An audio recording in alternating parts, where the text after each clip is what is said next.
میرے بھائیوں میرے دوستوں، اللہ تبارک تعالیٰ نے ہمیں جو پیدا جس مقصد کے لیے کرا ہے کہ ہم دنیا میں آ کر اللہ کی عبادت کریں، دنیا کو بھی پہچانیں اور آخرت کو بھی پہچانیں۔ ایسا نہ ہو کہ آخرت کو بھول جائیں اور ایسا بھی نہ ہو کہ دنیا کو بھول جائیں، دونوں کو ساتھ لے کر زندگی گزارنا۔ اگر کوئی شخص ایک پہاڑ کے اوپر چلا جائے، وہ نہ ماں باپ کی خدمت کرے، نہ والدین کی خدمت کرے، نہ بیوی بچوں کی، نہ خاندان کی، نہ رشتہ داروں کی خدمت کرے، اور ایک پہاڑ پر جا کر اللہ اللہ کرنے لگ جائے، اور ایک شخص یہ ہے کہ اپنے بیوی بچوں کے اندر رہ کر بیوی بچوں کی بھی خدمت کرے، ابا امی کی بھی خدمت کرے، اور پھر اللہ کے طریقوں کو، اللہ کے فرمانوں کو، نبی علیہ الصلوۃ والسلام کے طریقوں کو اپنا کر اس دنیا سے جائے گا، تو وہ اس شخص سے زیادہ بہتر ہے جو پہاڑی کے اوپر رہ کر، گفا کے اندر رہ کر اللہ اللہ کرتا ہے۔ اس لیے تمام لوگوں سے درخواست ہے کہ جب تک اللہ نے ہمیں اس دنیا کے اندر پہنچایا ہے، اللہ کی خوب عبادت کریں، دنیا کے ساتھ بھی اور آخرت کے ساتھ۔ ایسا نہ ہو کہ دنیا کو ہم کمانے لگیں تو حلال کو چھوڑ کر حرام کرنے کا، حرام کاری کے ذریعے کمانے لگیں، بلکہ جب ہم دنیا کو کمائیں تو نبی علیہ الصلوۃ والسلام کا طریقہ اس کے اندر ہونا چاہیے، تو انشاءاللہ ہماری دنیا بھی کامیاب ہوگی اور آخرت بھی۔ اور اللہ کو اس دنیا کا بنانے کا مقصد یہ ہے کہ دنیا کے اندر رہ کر اس کی عبادت کرنا ہے نبی علیہ الصلوۃ والسلام کے طریقے سے، نہیں تو ہماری کامیابی ہمیں نہیں ملے گی۔ بہت سارے لوگ کیا ہوتے ہیں کہ اس دنیا کے اندر آتے ہیں تو دنیا کو بھول جاتے ہیں، بس اوپر کی باتیں کرنا تو یہ بھی ہمارے لیے نہیں، بلکہ دنیا کے اندر رہ کر دنیا کی تمام جو کام ضرورات جو اللہ نے بنائی ہیں ان کو صحیح طریقے سے اپنا کر آخرت کو یاد کرنا ہے، تو اللہ ہمیں دنیا کے اندر بھی کامیابی کرے گا اور آخرت۔ اور میرے تمام بھائیوں سے درخواست ہے، میرے قوم کے نوجوانوں سے درخواست ہے کہ اگر آپ لوگوں کو ترقی اور منزل حاصل کرنا ہو تو اپنے بچوں کو بہترین تعلیم دیں۔ ہر ایک بچے سے، ہر ایک ماں باپ سے میری درخواست ہے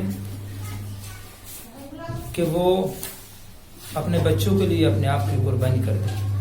اگر قوم کی ترقی اگر چاہتے ہو تو اپنے بچوں کو بہترین ڈاکٹر، انجینئر، عالم، مفتی، اگر ہم نے ہمارے بچوں کو حافظ بنا دیا، عالم بنا دیا اور ہر طرف یہ ہوگا تو وہ بھی بہت اچھی بات ہے، لیکن اگر ہمارا بیٹا عالم ہوگا اور ساتھ ساتھ ڈاکٹر ہوگا، اگر ہمارا بیٹا مفتی ہوگا اور ساتھ ساتھ انجینئر ہوگا،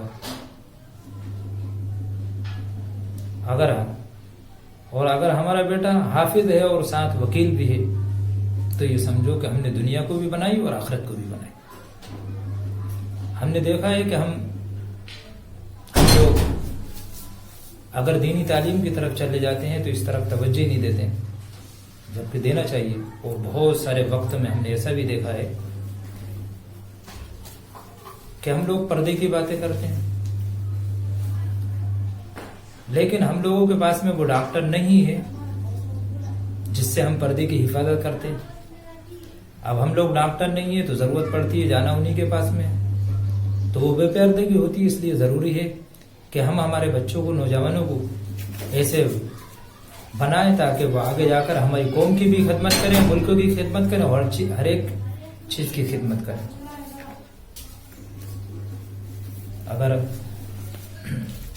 اگر ہمیں ضرورت پڑی وکالت کی تو کہاں سے آپ وکیل کو ڈھونڈ کے لائیں گے؟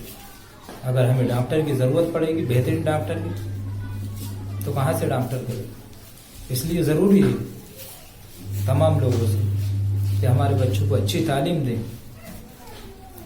تو انشاءاللہ ہم دنیا کے اندر بھی کامیاب ہوں گے اور آخرت کے اندر بھی کامیاب ہوں گے۔ ہم نے دیکھا مجموعوں کے اندر بہت جگہ لوگوں سے ملاقات کرتے ہیں، جب ان سے معلوم کرتے ہیں، 100 کا مجمع ہوتا ہے، ہزاروں کا مجمع ہوتا ہے، جب ان سے معلوم کرتے ہیں کہ آپ لوگوں کے اندر ڈاکٹر کون ہے، تو ہو سکتا ہے کوئی 1-2 ہاتھ اٹھاتے ہوں، تو کوئی بھی نہیں اٹھاتا۔ جب ان سے معلوم کرتے ہیں کہ آپ کے اندر وکیل کون ہے، تو ایک کا بھی ہاتھ نہیں اٹھتا ہے۔ تو میرے بھائیوں، ضروری ہے کہ اگر ہم 100 کے مجمع میں ہوں تو 1-2 ہی لوگ ایسے ہاتھ اٹھائیں کہ ہم وکیل نہیں ہیں، سب کے ہاتھ اب اٹھنا چاہیے.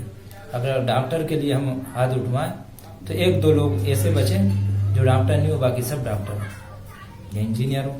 اور جب ہم حافظ قرآن یا عالم اور مفتی کے لیے ہاتھ اٹھوائیں تو ہر ایک کا ہاتھ اٹھنا چاہیے.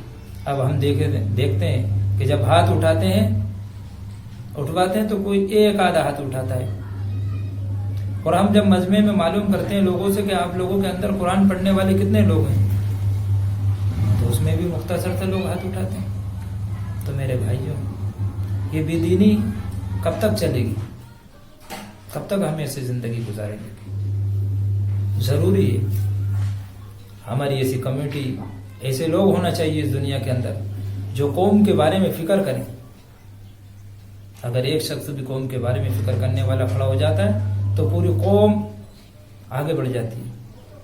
جیسے کہ ہم نے دین کے بارے کے اندر آپ سنو گے تو مولانا قاسم نانوری رحمۃ اللہ علیہ نے جو دین کی خدمت کے لیے جو مدرسہ قائم کیا تھا، ایک بچے سے شروع کیا تھا، آج پورے عالم کے اندر ان کے شاگرد ہیں.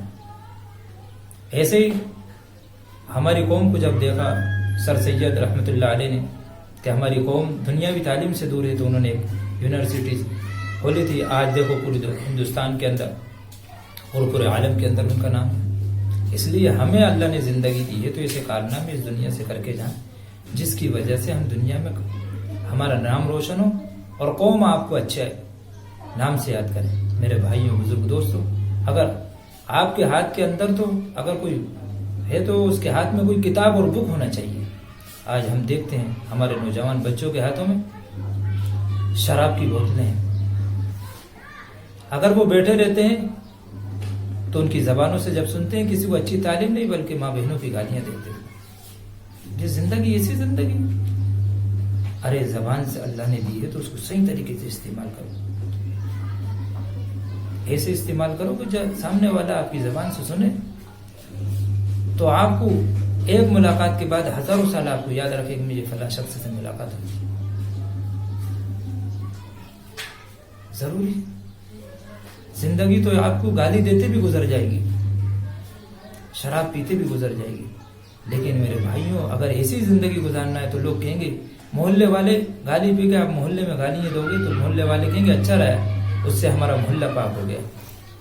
اور آپ اچھے انسان بن کے اگر اس دنیا سے جاؤ گے تو لوگوں کو افسوس ہوگا کہ ارے یار ہمارے محلے سے، ہمارے بستی سے اتنا اچھا انسان چلا گیا. اگر آپ ڈاکٹر ہیں، لوگوں کی خدمت کرتے ہوں گے، کیا اس کو کوئی پریشانی ہے، آپ اس کے لیے رات یا دن ہر وقت حاضر ہو جاؤ گے، تو آپ اس دنیا سے چلے جاؤ گے تو آپ کو لوگ یاد کریں گے کہ ہمارے ڈاکٹر صاحب چلے گئے. دنیا کے اندر سے جاؤ تو نام کما کر جاؤ، ایسا نہیں ادھورے چلے جاؤ. ایسا نہیں کسی کی گھر مکانوں کے تالے توڑ کر چوری کرتے ہوئے چلے جاؤ، کسی کو گالی دیتے ہوئے چلے جاؤ، کسی کو برا بھلا کہتے ہوئے چلے جاؤ. بلکہ جب بھی کسی سے ملو تو اچھے ورڈ سے ملو، اچھے الفاظ سے ملو، اچھے اخلاق. ہمارے نبی کو اس دنیا کے اندر کچھ آتا اچھے اخلاق، ان اچھے اخلاقوں کی وجہ سے، اچھی تعلیم کی وجہ سے پوری دنیا کے اندر اللہ نے اسلام کو پھیلایا. نبی علیہ الصلوۃ والسلام نے معجزے دکھائے، لیکن اس معجزے کے دکھانے کی وجہ سے لوگ اسلام کو قبول نہیں کیا، بلکہ نبی علیہ الصلوۃ والسلام کے اخلاق کو دیکھ کر، ان اخلاقوں کو دیکھ کر لوگوں نے اسلام قبول کیا. ابو جہل کے ہاتھ میں کنکر تھے، پتھر تھے، اس نے پتھروں سے کلمہ سنا، معجزہ تھا، لیکن وہ اسلام اس نے قبول نہیں کیا. نبی علیہ الصلوۃ والسلام کے اخلاق، کردار دیکھ کر اس نے اسلام، تمام عالم نے اسلام کو قبول کیا. اس لیے ضروری ہے ہمارے اخلاق، ہمارا رہنا، ہمارا اٹھنا بیٹھنا سب اچھا ہونا چاہیے. مختصر ہم سے زیادہ اچھے اس دنیا کے اندر لوگ آئے، وہ چلے گئے، اور ہم سے زیادہ برے بھی لوگ اس دنیا کے اندر چلے گئے. لیکن دنیا نے اچھے الفاظوں سے کس کو یاد کیا؟ جو اچھے کارنامے کر کے گئے. اور اچھے کارنامے بھی کریں اور قوم کی فکر بھی کریں کہ ہر ایک بچہ ہماری قوم کا تعلیم یافتہ ہو، ہر ایک گھر کے اندر اگر گھر کے 10 نفر ہیں تو کوئی اس میں ایک ڈاکٹر ہونا ضروری ہے، تاکہ ایمرجنسی میں ہمیں ضرورت پڑے تو بھگنا نہیں پڑے. گاؤں کے اندر، اطراف کے اندر دور دور روڈ ہیں، نہیں ہے مکانات، ہاسپٹل نہیں، وہاں تک لاتے لاتے انسان اس دنیا سے چلا جاتا ہے. اگر اس کا صحیح وقت پر علاج ہو جائے تو زندہ رہ سکتا ہے. تو اس کے لیے ضروری ہے کہ ہم ہمارے خاندان کے اندر، ہمارے بستے کے 4 بھائی ہیں تو ان کے جو بچے ہیں ان میں سے کوئی ایک نہ ایک تو ایسا پیدا کریں کہ جو ڈاکٹر ہو، وہ حافظ بھی ہو، ساتھ ساتھ دینی تعلیم بھی ہو. ایسا نہیں ہے کہ میں اسی تعلیم کی دے دوں، سب تعلیم ہماری دنیا کے اندر ہونا چاہیے. تو انشاءاللہ ہم دنیا میں بھی کامیاب ہوں گے اور آخرت کے اندر تو اللہ کامیاب کرے گا، کیونکہ خدمت خلق دنیا کے اندر سب سے بڑی چیز ہے. اور اب زبان کا جب استعمال کریں کسی بھائی سے ملے تو پیار محبت سے ملو، اخلاق اچھا ہونا چاہیے. متاثر کر دو لوگوں کو اپنی زبان کے ذریعے، اپنے اخلاق کے ذریعے. آپ ایسے لوگوں میں سے مت بنو جو آپ کو برا کہیں. آپ کے ہٹنے کے بعد میں آپ، اور میرے بھائی آپ جس کو برا کہہ رہا ہو سکتا ہے کبھی آپ کو اس کی ضرورت پڑ جائے، اس لیے اگر آپ کا دشمن بھی کھڑا ہے تو اس سے پیار سے سلام کرو. آپ نے اس کو چھوڑ دیا، کھڑے ہوئے ہو، آپ سے لوگ پوچھ رہے ہیں اس سے کیوں نہیں مل رہا، ارے صاحب وہ ایسی آدمی. ارے کبھی کبھی خراب انسان کی بھی ضرورت پڑ جاتی. ہو سکتا ہے کبھی اس کے پاس میں ایسا ہنر ہو جو تو کسی کے پاس میں نہیں ہو، وہی آپ کا کام کر سکتا ہو. تو ہر انسان کو کمزور نہ سمجھے، برے کو بھی اچھا سمجھ کر اسے پیار محبت سے ملے. تو انشاءاللہ آپ کو دنیا کے اندر بھی جہاں جاؤ گے آپ کو عزت ملے گی، کبھی آپ کو شرمندہ نہیں ہونا پڑے گا. کسی کے بارے میں کبھی برا مت سوچو. قوم کی فکر کرو. اگر قوم کی فکر نہیں کرو گے، اپنے بچوں کی سب سے پہلے فکر کرو، پھر قوم کی فکر کرو. ہم نے کیا سوچ لیا کہ قوم کی فکر نہیں ہے، دوسرے لوگوں کی فکر کرتے ہیں. ہم لوگوں سے لوگ مسئلہ معلوم کرنے آتے ہیں کہ صاحب فلاں آدمی بے پردہ جا رہا ہے، اس کا کیسا مسئلہ ہے، جبکہ اپن دوسرے روز دیکھو گے اس کے گھر کے بے پردہ جا رہا ہے. تو ہمیں دوسروں کی فکر ہے، سب سے پہلے ہمیں اپنے گھر کی فکر کرنا ہے. دوسرے کے بارے میں نکتہ چینی کرنے کی ضرورت نہیں، اس کو اچھے راستے پر لانے کی فکر کریں تو ہم کامیاب ہوں گے. اور نہیں تو اس سے زندگی بہت سارے اللہ نے بہت ساری مخلوق کری، ان کی پیدا کری ہے، ان کی بھی زندگی گزر گئی، آپ کی بھی گزر کے چلی جائے گی. لیکن آپ کو انسان بنایا، آپ کو اللہ نے عقل سلیم عطا کی، کس لیے کی؟ اس لیے کی ہے کہ اس دنیا کے اندر آنے کے بعد میں تمام لوگوں کے حقوق کو پہچانو، رشتہ داروں کے حقوق پہچانو، ماں باپ کے حقوقوں کو پہچانو، بیوی بچوں کے حقوقوں کو پہچانو. جب یہ تمام کے تمام حقوق آپ پہچان کے چلیں گے تو کامیاب ہوں گے. بہت سارے رشتے اللہ نے آسمان سے بنا کے پوچھا ہے، جیسے ماموں ہیں، دادا دادی ہیں، یہ آپ کے رشتے نہیں، اللہ نے آسمان سے بنا کر پوچھا. تو ان رشتوں کی قدر کریں. اور بہت سارے رشتے دنیا کے اندر بنتے ہیں، جیسے کہ ہماری کہیں پہ شادی ہو گئی، یا ہم نے ہمارے بیٹے کی شادی کر دی، بیوی بچوں کی شادیاں کر دی، تو ان تمام لوگوں کے رشتہ داروں کو بھی پہچانیں. کچھ رشتے دنیا کے اندر بنتے ہیں، کچھ اللہ آسمانوں سے بنا کر پہنچاتا ہے. تو جو آسمانوں سے اللہ نے بنا کر پہنچایا ہے ان کی بھی قدر کریں، اور جو دنیا کے اندر ہم بناتے ہیں ان کی بھی بہت قدر کریں. ہر ایک انسان کی قدر کریں تو اللہ ہمیں کامیاب کرے گا. بس تمام عالم سے میری یہی درخواست ہے. اللہ ہم تمام لوگوں کو اچھے کاموں کے لیے قبول